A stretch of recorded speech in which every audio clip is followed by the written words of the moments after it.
Get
a train route on it. Yeah. Leave.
Good evening, everybody, and welcome to the Cabinet meeting this evening. Just a couple of housekeeping matters to cover off first, if that's okay.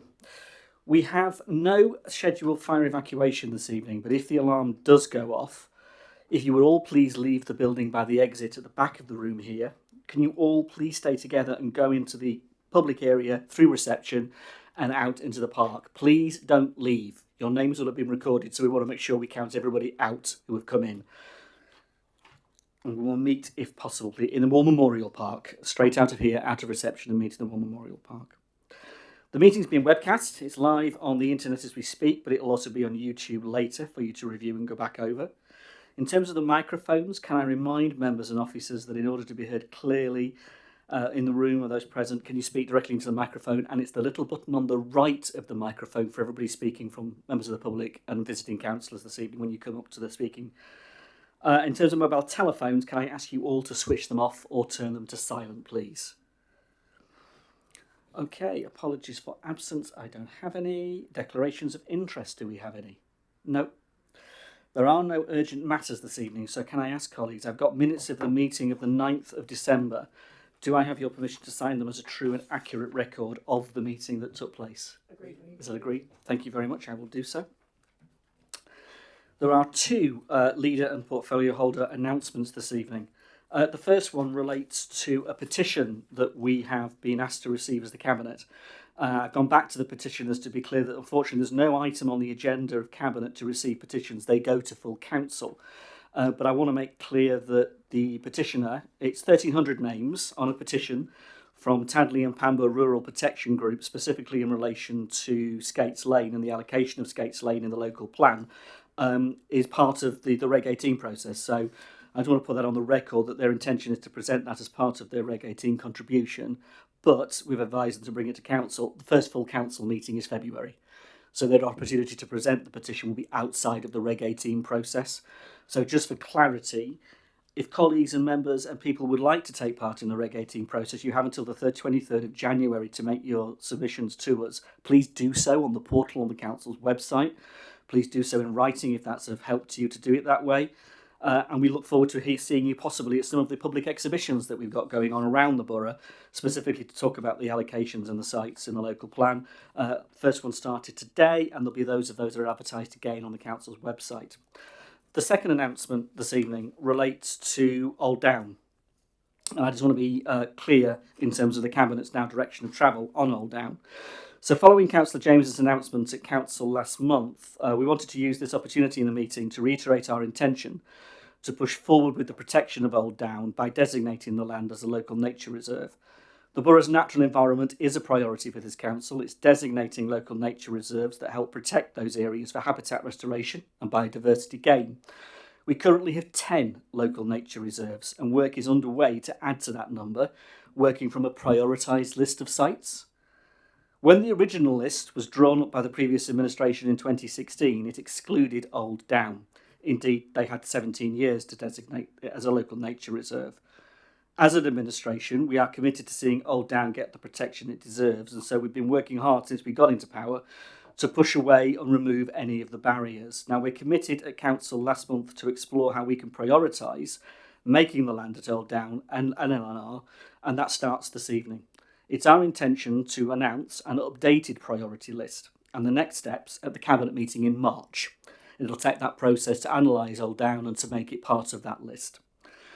We would then begin roughly an 18-month process to formally designate the area following the same route that we're currently going through with Little Penwood, and that is on track to be declared as the borough's 11th local nature reserve next month. It'll involve public consultation, so residents and groups and organisations can give their views and we'll listen to the feedback, and then if they're supportive, continue to push ahead with the designation.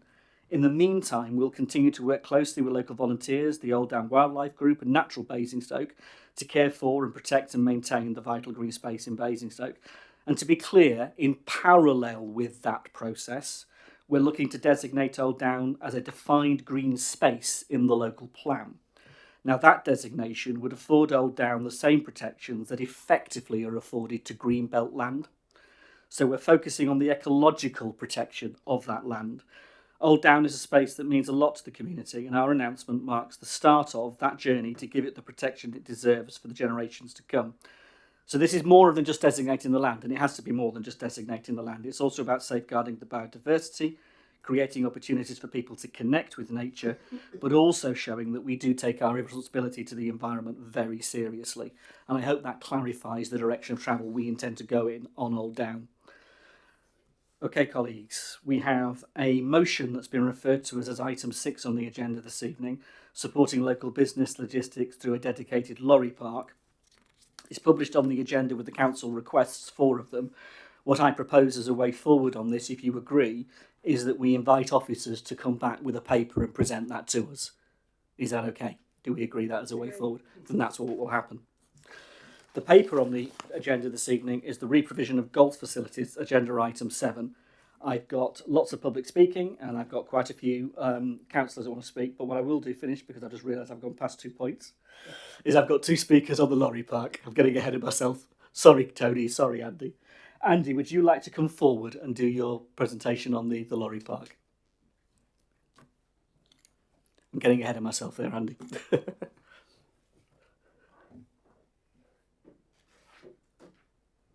It's the first time we've had somebody speaking on a motion, so you're welcome. Thank you, Leader Cabinet. Good evening, everyone. So much was said in the council debate, which is getting on for 3 weeks ago, about Lorry Park and the need. I welcome the idea to engage with key stakeholders. However, it's looking at local key stakeholders when most of the Lorry Park users will be on national or international trips. There is a national shortfall of HGV parking spaces, and some 30% of all HGVs in the UK run empty, which is wasteful. Looking at possible suitable sites, it's important that we don't repeat past mistakes with the football club, temporary ice rink, golf provision, which adopted a ruled out approach. The best locations are likely to be near busy roads, M3, A33, A339. M3 Junction 7, former traveller site, not far away from where the Blue Hut Cafe used to be, which was a truck stop, less than a mile away, currently occupied by the Holly Blue pub. M3 Junction 6, planning application's gone in by Moto, outline planning permission for a service station. If approved, it's likely that the needs for a lorry park will be met for Basingstoke, because there'll be more spaces than that we would probably be looking at a dedicated lorry park site. It doesn't have a hotel, so there won't be full overnight provision there, but it should be adequate for what most truck drivers will need if they're travelling around Basingstoke and accessing the motorway. And the other one, which is also in the early stages, is the Popham Logistics Park, with facilities proposed on site. So what I would like to think is that we don't put the cart before the horse and start ruling out sites before the working party is set up and the feasibility study is executed and brought before Cabinet. Thank you. Thanks, Andy. Tony, do you want to come forward?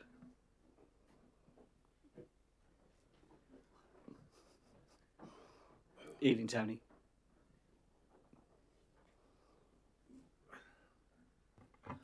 Thank you, Chairman. I'm just going to say a few words because I am in favour of this. This should have happened years ago. The only thing I would say to the Cabinet or whoever dealing with it and the officers, we don't want it near housing. No matter how nice a piece of land we can get cheaply, but I want to make sure where we put a lorry park is away from housing altogether. And you won't know until you've done your surveys, but from my perspective, this is long overdue. I won't upset them at the back like I did at the council. They turned it down years ago, but most of them are gone now, so these are a new lot. Thanks. I wondered what you were going on about there for a moment, Tony, but no, it's all right. That lot at the back. Okay, thank you. He knows what you're talking about. Thank you both. Okay, thank you both for your comments, and that finishes that item this evening. So moving on to the golf course item, like I said, we've got lots of public speaking this evening. Each member of the public will have 2 minutes to make their representation, and I've got 3 councillors down, each of whom will have their minutes as well. But Kerry, would you like to introduce the paper to start with? Yes, thank you, Leader, and Happy New Year, everyone. My introduction is set out as on the paper. I'll briefly summarise and get to the main issues at hand. The main recommendations in the paper before us are to A, re-provide the 2 most used facilities at Basingstoke Golf Centre in the form of a 20-bay golf pod and an 18-hole adventure golf course as part of a new, modern leisure attraction that will be sited at the leisure park. And B, to continue to explore options for a new pitch and putt course after reassessing the site selection criteria now that the situation has evolved. This decision will protect our valued entry-level golf facilities and keep them under our control, which is important both in terms of accessibility and affordability. It also allows Great Wharf Resorts to continue to progress its plans that, subject to planning permission, would create a new indoor water park resort that provides further local leisure activities, hundreds of jobs and significant economic benefits for the area. I'd like to thank officers for their time and hard work investigating the options for re-providing the golf facilities over the last 18 months, as well as the local people, clubs and existing golfers who have taken time to give us their views. As a Cabinet, we've followed a process and we have listened to all the feedback and evidence gathered during extensive engagement. We have now reached a point in that process where we can make an evidence-based decision to categorically confirm that the use of Downgrange for pitch and putt is being taken off the table by this administration. I and the rest of the Cabinet colleagues have heard over recent months just how much Downgrange means to the local communities. We have listened and we have taken action. We will no longer consider Downgrange for the new pitch and putt course. Next steps will be prepared detailed designs for the new facilities at the leisure park before a planning application is submitted to go alongside Great Wharf's planning application. And I'll hand back to the Leader. Thank you, Kerry. I've got Claire Harrison first. If Claire, you'd like to come forward. I don't know if based on that I need to say you need to come forward. If that's fine, it's fine. Don't worry, Claire. If you don't wish to. Sorry, I was going to say that based on what Councillor Morrow's just said, if that really is the case and that's what the council are going to go with, then I don't know if I really need to say what I was going to say because it kind of is a bit moribund now. So Understood. Thank you. That's absolutely fine. Yeah. Thank you, Claire. Okay. We've listened and thank you. Lucy, you're next up. Lucy Wayne, you're next up if you want to come. So I am actually going to speak. I'm just going to take the bit out about taking Downgrange off the table because I think it's important that you actually do hear how you have followed the process or not, as the case is. So I'm just going to read that bit of my prepared speech. So it's been really clear that you selected Downgrange without knowing how the area was used. And I know this because I spoke to Councillor Morrow at Downgrange sometime after you selected the space, and he confidently told me the Disc Golf Club had not played there since 2018 and that he was surprised to see the public walking through the middle of the park. So if your Cabinet member leading this development didn't have really the smallest clue about how Downgrange was used after you selected it, then I can't see how anyone else in this Cabinet did when you made the decision. And I want to make sure that you never ever do that again to any other planning situation that you have. So we also know that you didn't choose to engage the sports clubs. At the point at which you selected Downgrange, none of the sports clubs had been contacted by the council. It was the sports clubs themselves that had to reach out to you, some not hearing about the decision until as late as May, and you did not formally meet with the clubs until July. That's 7 months after you selected Downgrange. Again, that's not the right process that you should follow as a Cabinet. Also, you've not produced a business case. Your survey says obviously it's fine because you're taking it off the table, but your survey was done in September, 9 months after you selected Downgrange. So again, you weren't engaging with the public before you made the decisions, and that has wasted hours and hours of your officers' time, of the public's time, and of your time and your volunteers. It just is nuts. So, you know, the same with the safety issues. You still haven't completed a risk assessment till this day, yet you know, until today you were going to carry on with this. So, you know, one of your officers told me that you don't do risk assessments until something is built. So, okay, but can you make sure you do take that? Lucy, thank you. We've heard you and we've listened. Thank you, Lucy.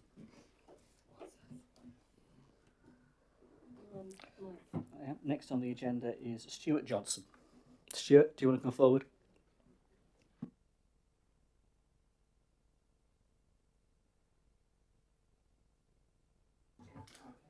Thank you. In light of what Councillor Morris just said, it's again, I think it's rendered what I'm about to say redundant. But thank you for your time. Thank you. Next on the agenda is Susie Johnston.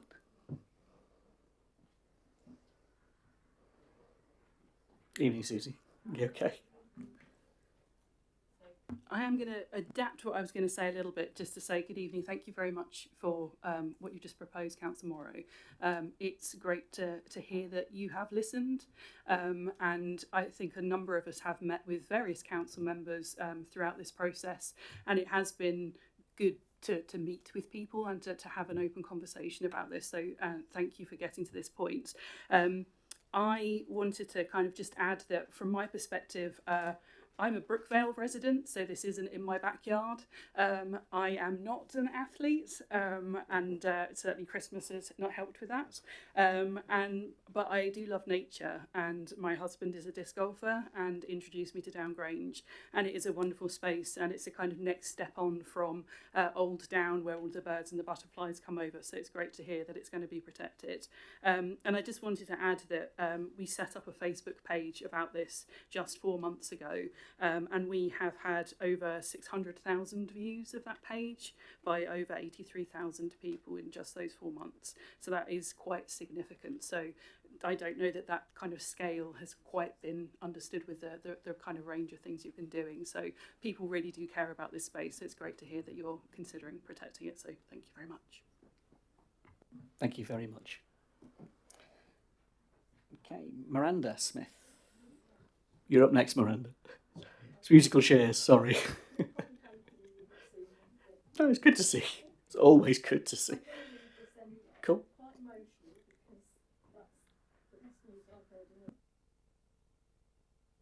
So, yeah. So for those that don't know me, most people must do, I've got the benefit of being a resident actually on the site, president of the hockey club, played there for 53 years, and a lover of everything nature. I have to say, echoing something else Lucy said, that if I hadn't have been a member of BHC and sit on the site ops meetings, I wouldn't have known about this plan for months. Neither would the other residents who actually live along that road. No one has ever had the courtesy to inform or talk to the residents. They only knew about it when I told them. I only knew because I was at a site ops meeting on, I think it was February the 5th. It was evident from the first meeting that no homework had been done at all to see what happens on Down Grange before the idea of putting in the P&P. More astonishing for me was the intention to use the already overstretched access road in from Pack Lane. A traffic survey done when we were discussing years ago the much needed second AstroTurf pitch deemed that Brighton Hill roundabout was at capacity then. The flow has changed round down the roundabout, but the approach roads have not. Thousands of new homes have been built, increasing a huge amount of cars use the same roads, including Pack Lane as an alternative route. People park wherever's nearest to where they want to be. Beach Down users park along that access road in front of the houses every day because they don't want to use Winchester Road. A recent incident involving a friend and well-loved member of the hockey club meant emergency services were called. Pack Lane is the only way in around that silly narrow access road. Some heroic work by 2 medically trained hockey players and the DFib kept him going until ambulances arrived. This gave him another 6 days with his family. That same morning, ambulances would not have got along that road. Due to the volume of inconsiderately parked cars, precious time would have been lost. On a better note, the idea of using new high-tech driving pods is one I'm familiar with. My 12-year-old grandson is a novice golfer. He's a hockey player, and he and his friends of that age group absolutely love using the pods. So I drive to Winchester with them. It Miranda, could you appears that bring it's your a comments to a... sorry. Yeah, I've got like another 2 lines if that's all right. Okay. And it appears in many aspects of the golf can be played in an environmentally friendly way without taking away any of the beautiful green space that's so well used by the public. I've played on Downgrange Park most of my life. 5 generations of my family have loved it, so I understand very well why there's a huge support for it to be withdrawn. Thank you very much. You've answered my question tonight. And I also have to say I've met some lovely people along the way. These people here. Thank you, Miranda. Thank It's you. appreciated. Councillor Stephen Reid.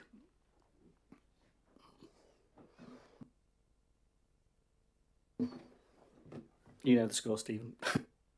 Thank you, Leader. I'm here to support the thrust of the paper that you have in front of you.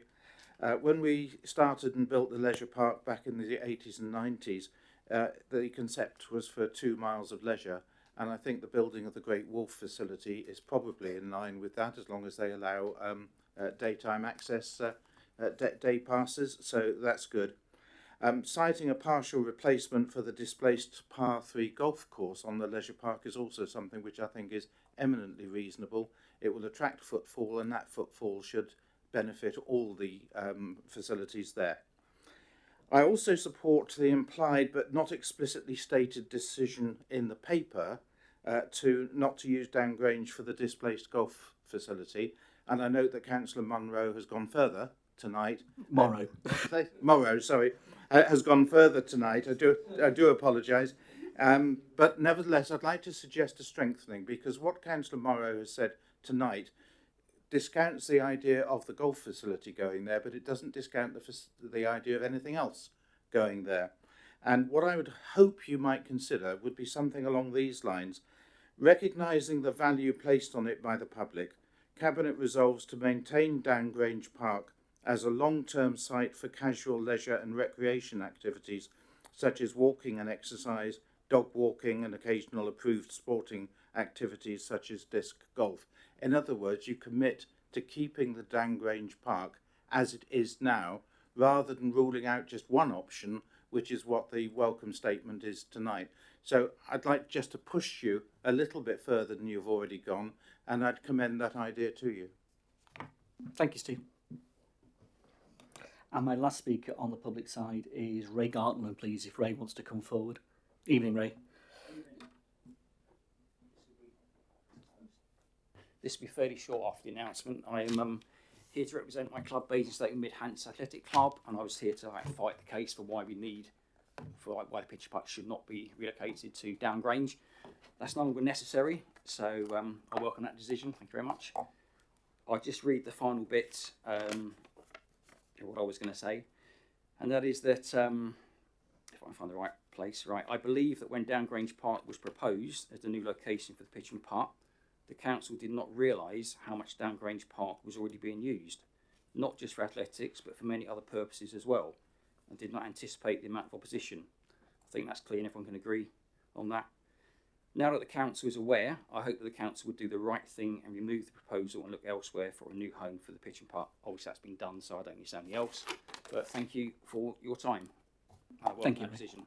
Thank you, Ray. Time to celebrate. Thank you. Thank you. Okay, I've got 3 councillors, and Sean, you're up first.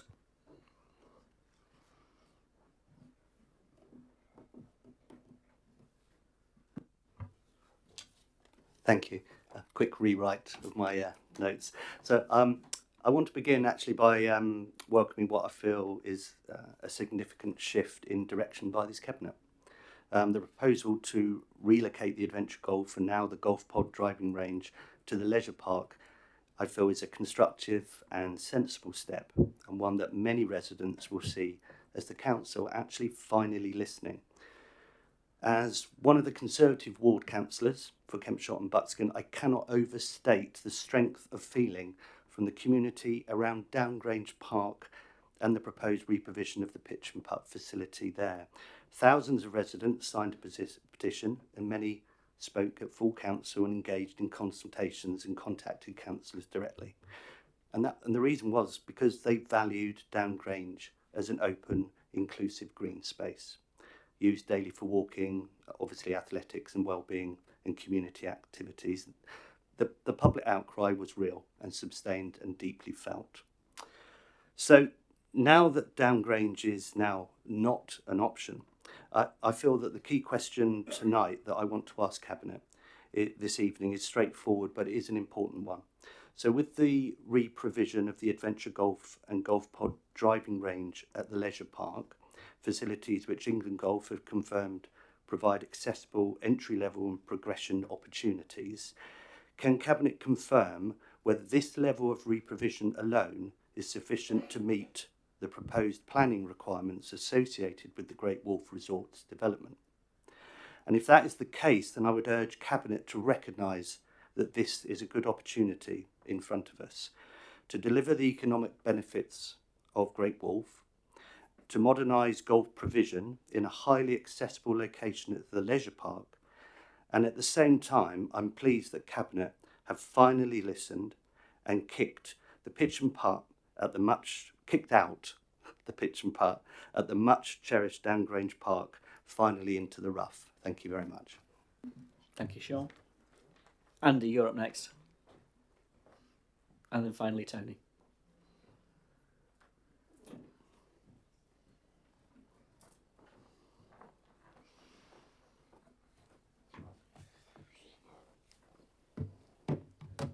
Thank you, Leader Cabinet. Well, yes, I welcome the announcement this evening about Downgrange being kicked into touch. It was massively unpopular. I think you've done the right thing tonight.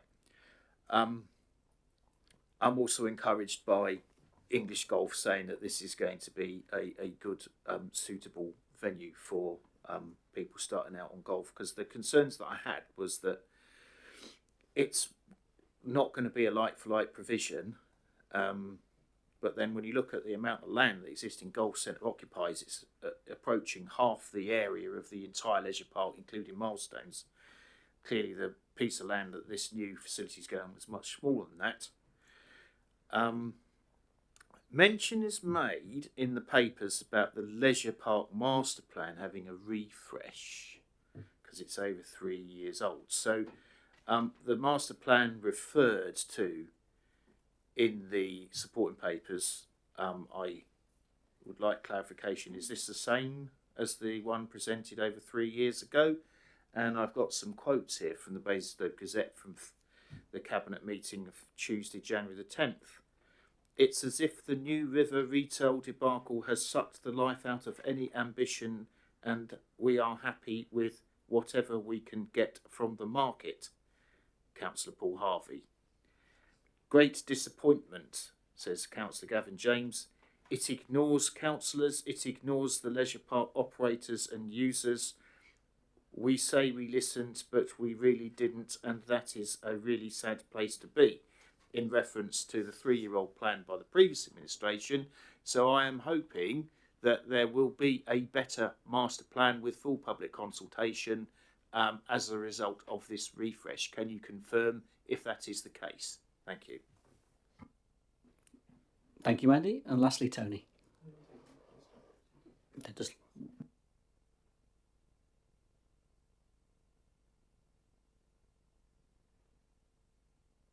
Thank you, Chairman.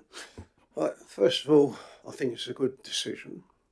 We should have come to it a long time earlier, but I will thank the portfolio holder since the last council meeting, the amount of work he's put in with talking to people and trying to get things resolved. We had our bust-ups, but that's what it's all about. But the only concern I have is cost, and I don't mean cost to build it, cost for the public. I want it to be cheap. I don't see why it should go out to private people unless they can do it a lot cheaper, because that's what we're looking at. People won't come unless they, people playing golf, especially younger people, they're the ones we're talking about. They won't come if it costs a lot of money, and that's been the problem over the years is some of the stuff in the leisure park we've had in the past have cost too much for certain people. Well, I used to represent Buckskin. That was one of the major issues. We can't send our kids there because it's too expensive in the summer holidays. The only complaint I've got, and I shouldn't raise it, but I will, I didn't like the idea of the way the cabinet members stood up and sort of accused us of trying to do away with the Great Wolf idea. That's what we never done. What we actually had was a motion to relook at it, and either you had no intentions of doing it at the time, or we didn't read the paper properly, and I'll leave that to you. It's not, you know, we can always fall out, we can always have rows, but there was no need for it. The way we worded that was just to look at it, see if it was the right place. You've had the public, a lot of public, which is good. And the other thing I would say, well, I mean, we only got consultation on that once as ward members. You know, if you're doing a big scheme, I would hope you'd include us a lot more. Because it's no good people asking us things about it, and we say, well, this is all I know, it's like for like, blah, blah, blah. And then you get a paper saying something entirely different. We should have been consulted. We were consulted on the layout. We pointed out, me and Gary in particular, that we didn't like the idea of that 6 circles. I have concerns about these driving places because the concern is they are good, but it's what the charge is. So I'll leave it at that and thank the portfolio holder for his work. Thank you. Thanks, Tony. Okay. Carrie, would you like to come back on any particular points? I'll make an attempt at answering some of those. Stuart and Susie Johnston, I fully intend to hopefully build on what's there at Downgrange when it comes to disc golf and also, you know, the space. We did learn a lot when we visited the site. I've been there for a large part of the year, so there's a lot to learn, and I really do hope that we can carry on working together now. Miranda, we do know about the congestion issue, and we'll continue to try and work at that.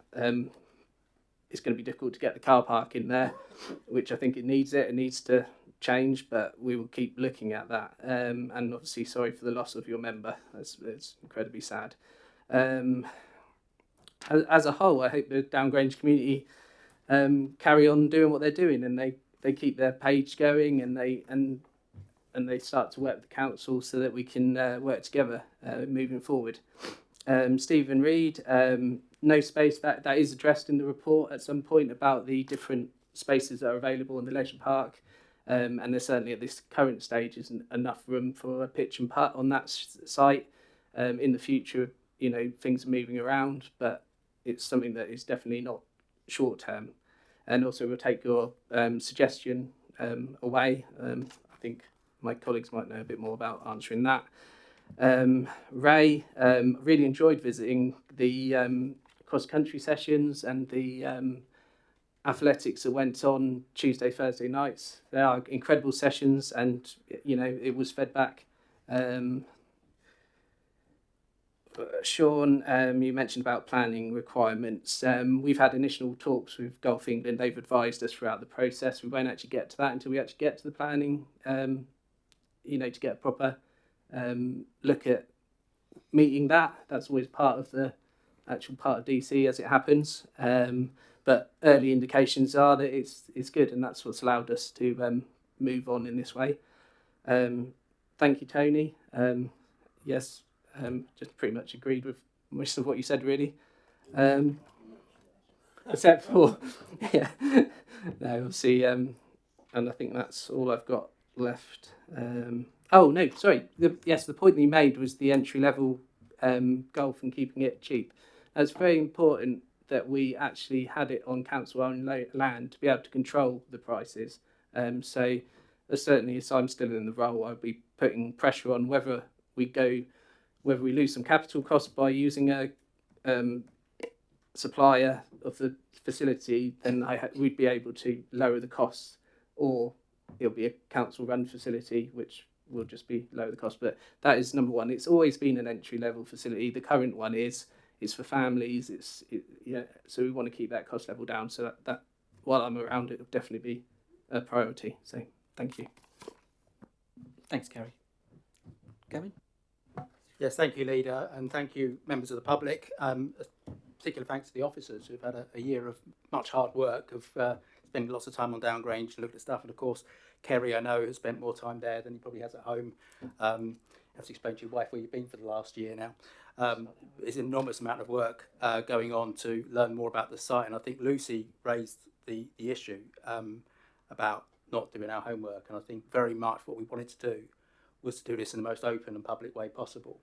So when we announced it just shy of a year ago, that we were looking at Down Grange, we didn't hide that. We said we're looking at Down Grange. And we went out and we looked at Down Grange and we said we would listen, and we listened. And so whilst it took a long time, because first of all, you've got to see, would it be feasible? Look at the feasibilities. We also wanted to spend a lot of time on there because there's no point turning up in January going, it's not a very busy year, is it? We wanted to be there for most of the year, and then we consulted residents. Upset if people who live on the site didn't get letters soon enough and had to rely on messages from the golf course. That's something we'll look into, because we certainly decided to put leaflets out across the whole area and have responses to them. But if we missed some addresses, well, I apologise. But it was very much an exploring exercise, a learning exercise and a listening exercise, and we wanted to do it in a public way. So I appreciate why people are a bit upset that it seemed to be happening to them, but the alternative was to try and investigate it and learn about it in secret. That's not the way we do stuff in this council. We like to be open with the public and let them know we're doing it. I think we made the right decision. I'm pleased and grateful to the golfing community and the contribution they've made, where they've made it very clear that actually it's the adventure golf and the driving range, driving pods, that's the most important topics for them. And we can offer them locally to where they are now. So I think that suits everybody. And as someone else mentioned, it's good for the leisure park as well. So overall, I think we've got to the right decision. I'm glad we went out and listened. I'm glad we went out and looked. I think sometimes there's a bit more aggression than was required, but we've got to the right answer in the end, with the grateful thanks of our officers, Kerry, and the residents and the golfers and Grange users to contribute to that. Thank you. Thank you, Gavin. Anybody else? Ollie? Yeah. Good evening to all the public and to the councillors. I think this is the right decision. I think it demonstrates that the portfolio holder and the officers have engaged significantly. I think this is demonstrates when consultation operates and it works. I take issue manifestly on the criticism that the process wasn't followed, and I dispute that.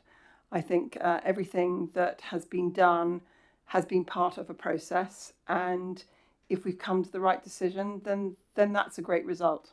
And we're obviously very glad that you're happy, so that's good. In relation to the leisure park, we are still governed by the master plan that we inherited, because that has not been brought back and revised and reviewed. But behind the scenes, we have been doing extensive work. Officers have been working a huge amount, liaising with major practitioners to work out a way to improve the existing master plan and to close some deals on the site. So I think in the next 18 months, we're going to have some really exciting announcements to make. And that's on top of the first activity that we did when we took over in administration, which was to focus on the aquadrome, which absolutely had to be done. It was stuck with the sticking plaster, and it was also having a very negative impact on our climate figures as well. So we focused on that, but in the background there's loads of very exciting things whirring, and they will come to the public in the near term. And obviously we're also extremely pleased with the outcomes that we negotiated or helped negotiate, because we weren't a primary player on the ice rink. So I think we've got some exciting things, but we are still governed by the original master plan, and until we bring it to council, that will remain. And then there was one other thing that I wanted to say, which was the issue that Stephen Reid raised, and I think he should just take it that it's an implicit. It's implicit that is our position, and that is the outcome of this consultation process. So I thank all the public for engaging. I'm sorry that it's been, torturous. It is the way, but I think the outcome demonstrates that this is the best way for local democracy to operate. Thank you. Thank you, Marley. Anybody else? Okay, John. No, I just wanted to acknowledge the work done by everybody involved, both from the cabinet member responsible, the officers, and all of the public who've been involved in a process that basically has assembled a tremendous amount of evidence over a number of months. And I'm very happy to support a decision that's based on evidence, and I'm pleased that we're making that decision with that evidence base behind it. And I would just like to underline my additional, if you like, support for the idea that from a community's perspective, making the facilities that should emerge affordable is, as it is for Councillor Morrow, extremely important to me. Thank you. Thanks, John. Anybody else? No. Okay. Just a couple of comments from myself. In terms of the process that we undertook, we inherited the decision back when we came into office in May 23 of a principal decision taken on the Great Wolf site. Not a detailed decision, but a principal decision. There was no detail about what was going to happen to the golf course. There was no detail about what was going to happen to the pitch and putt, the crazy golf, or any of it. We've had to put that together in a process. We've had to go out for consultation, which is quite a novel thing for a previous administration compared to this administration, actually going out for consultation, actually engaging with residents. And you engaged. You engaged in lots of different ways. We had a public consultation, we had meetings, we had engagement, and I genuinely say Kerry has been out on that site, met the residents, met with groups, from the BMX groups all the way through to the disc golf, all of them you've met and engaged with. And that was done openly and done with a sense of listening. So don't underestimate that we have listened and heard what you've had to say, and I think that's a really important point. The process also related to bringing Great Wolf through, and that is a very important thing for our town. To secure that investment and to secure that inward investment for the town in terms of jobs is really important. So in terms of the decision process, it leads us to today, where we can say that the golf course elements that sit, or the pitch and putt elements, because it's not really golf, I've been told off for calling it golf, it's the pitch and putt, the adventure golf, and obviously the driving range. The driving range and the adventure golf elements can be put on the leisure park. That was part of the decision that we took last January, to explore that and to make sure that that was possible. That is possible, and Golf England now tell us that it is, and it will meet those requirements, and that's a really important point. We are still left with what happens to the pitch and putt. So the decision this evening in terms of the direction of travel we take still leaves us with that, and nobody has yet suggested an alternative site. No one has, despite all the consultation, all the engagement, all the councillors from everywhere else saying all they've said, no one has yet put forward a site to say, actually, we'd put it there instead of here. So that is a process we're going to need to go through, and the criteria that will need to be looked at. So the point that was raised in the committee is something to be picked up. In terms of the consultation, it's also reflecting the golf community's consultation that's already been said, and I think Gavin was right. Listening to those golfers is really important as well as part of the process. So then all of that leads us to the decision this evening, which is to go ahead, as set out on the paper, on page 12. We've got 1, 2, 3 split into 3 bullet points, 4, and then item 5 of our recommendation. Can I draw your attention to that on pages 12 and 13, colleagues? And say, in terms of item 5, to consider the recommendation from the Resident Services Overview and Scrutiny Committee held on the 16th of December, that is specifically in reference to the criteria point. And if we go to, let me just get the correct reference for the report, because I've circled it so we do know. 331 on page 20 specifically references the committee's point about procedures and so on and the criteria. So we take on board what the committee has said, and we just need to note that we do that. So in taking this forward, bearing in mind everything that has been said this evening, are colleagues happy to accept the recommendation that's in front of them and acknowledge the recommendation from the committee, as I've said? Agreed. You agreed? Thank you, everybody. That is the end of that item and the end of the meeting this evening. Thank you very much. Thank you.